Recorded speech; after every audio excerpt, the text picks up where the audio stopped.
When the lights go off and the house finally becomes quiet, that's when it starts.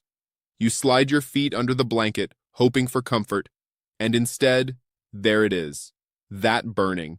Not a sharp stab, not exactly pain, but heat. A strange, restless, almost electric warmth that makes you pull your feet back out into the cool air. You turn the pillow over. You flip the blanket. You rub your soles together. You even press them against the mattress, searching for relief. And you wonder, why does this only happen at night? If this feels familiar, I want you to know something right away. You are not imagining it. You are not overreacting. And you are definitely not alone. Millions of people, especially adults over 50, experience burning feet after sunset. During the day, you're distracted. You're walking, talking, moving, thinking. But at night, when everything slows down, your body finally speaks. And sometimes, it speaks through heat. But here's what most people don't realize. Burning feet at night is rarely just getting older. It's often a signal.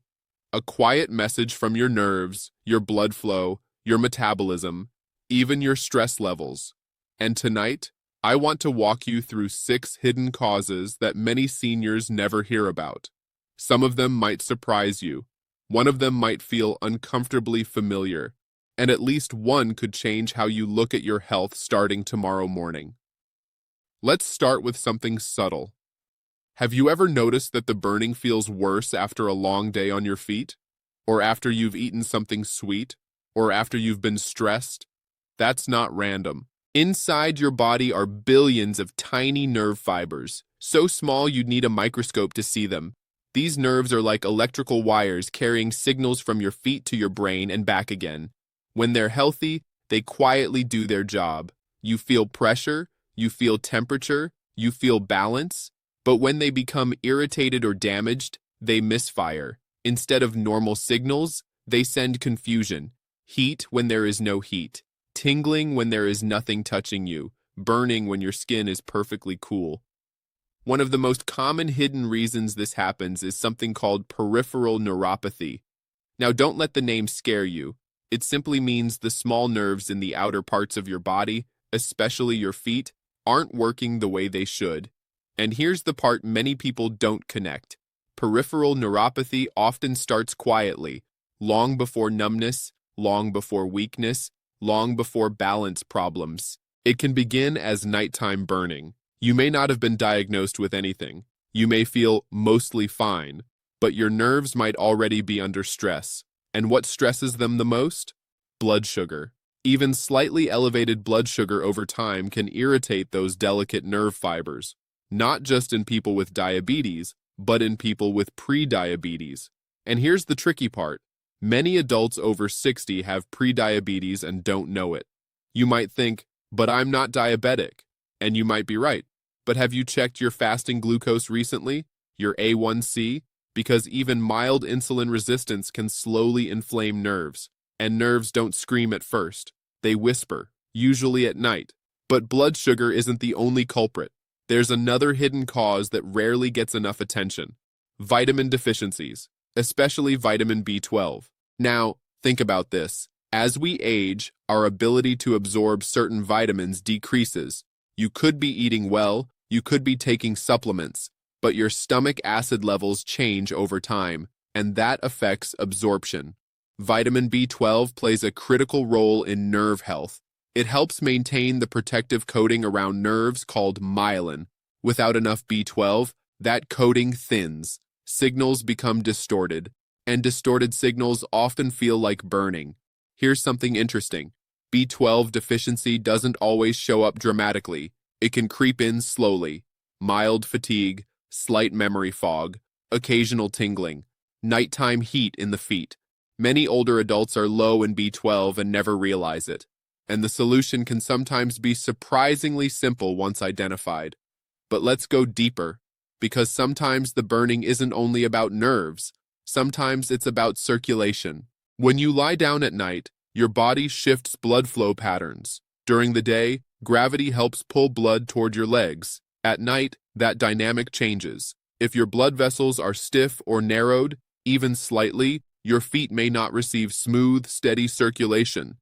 Poor circulation can create unusual sensations. Some people feel cold feet, others feel throbbing, and some feel burning. And here's where it gets interesting.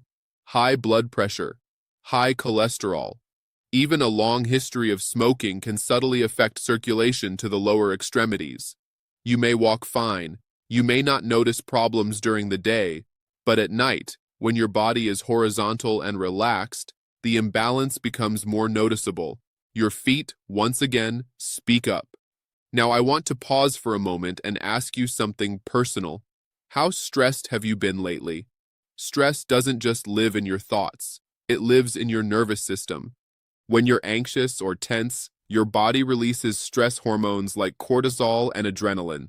These chemicals change blood flow patterns, they increase inflammation, they heighten nerve sensitivity, and at night, when everything goes quiet, stress sensations amplify. You may lie there replaying conversations, thinking about finances, worrying about family, and suddenly your feet feel hot and restless. It's not your imagination. Your nervous system is on high alert. Burning feet can sometimes be a reflection of a body that hasn't fully relaxed. But there's more. Have you ever heard of something called erythromelalgia? It's less common but worth mentioning. It involves episodes of intense burning, redness, and warmth in the feet. It often worsens at night or in warm environments. Some people even hang their feet out of the bed or place them on cool surfaces for relief. Now don't panic. It's rare. But if your burning is accompanied by visible redness and heat to the touch, it's something to discuss with a doctor. And speaking of heat, let's talk about something surprisingly simple. Your footwear. Years of tight shoes, narrow toe boxes, high heels in earlier decades, even just shoes that don't support your arches properly. Over time, mechanical pressure can irritate nerves in the feet. Conditions like tarsal tunnel syndrome, similar to carpal tunnel but in the ankle, can cause nighttime burning. You may not feel it much during the day, but once you lie down and remove the pressure of walking, inflammation signals can become more noticeable. Now here's something many people overlook entirely. Kidney health. Your kidneys filter waste from your blood. When they don't function optimally, even mildly, certain waste products can accumulate. These toxins can irritate nerves. In advanced kidney disease, neuropathy is common. But even early-stage kidney issues can contribute to unusual sensations. Have you had your kidney function checked recently? Sometimes burning feet are less about the feet and more about what's happening internally. But let's not forget something very human. Aging itself changes the body. Skin becomes thinner. Fat pads under the feet decrease. Nerves become slightly less resilient. Blood vessels stiffen. But aging alone should not cause severe burning. Mild changes? Yes. Persistent, uncomfortable heat that disrupts sleep? That deserves attention. And sleep disruption itself becomes another piece of the puzzle. When you don't sleep well, inflammation rises, pain tolerance drops, nerve sensitivity increases. The next night, the burning feels stronger. A cycle begins. Heat, poor sleep, more sensitivity, more heat. Breaking that cycle becomes essential. Now, I want you to imagine something. Imagine your nerves as tiny garden hoses. Flexible, smooth, carrying signals like water.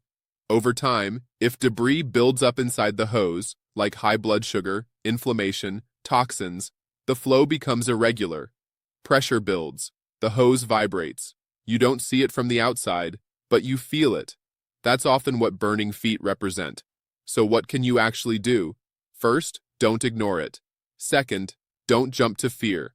Instead, approach it with curiosity. Check your blood sugar levels, even if you've never been diabetic. Ask your doctor about an A1C test. Have your B12 levels checked, especially if you're over 60 or taking medications like metformin or acid reducers. Review your medications. Some drugs, like certain chemotherapy agents, antibiotics, or even statins in rare cases, can contribute to neuropathy. Look at your circulation. Are your legs swelling?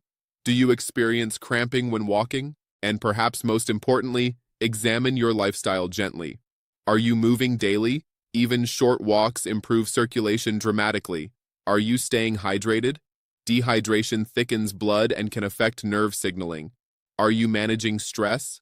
Simple breathing exercises before bed can calm the nervous system more than you might expect. There's also something beautifully simple about cooling the feet before bed.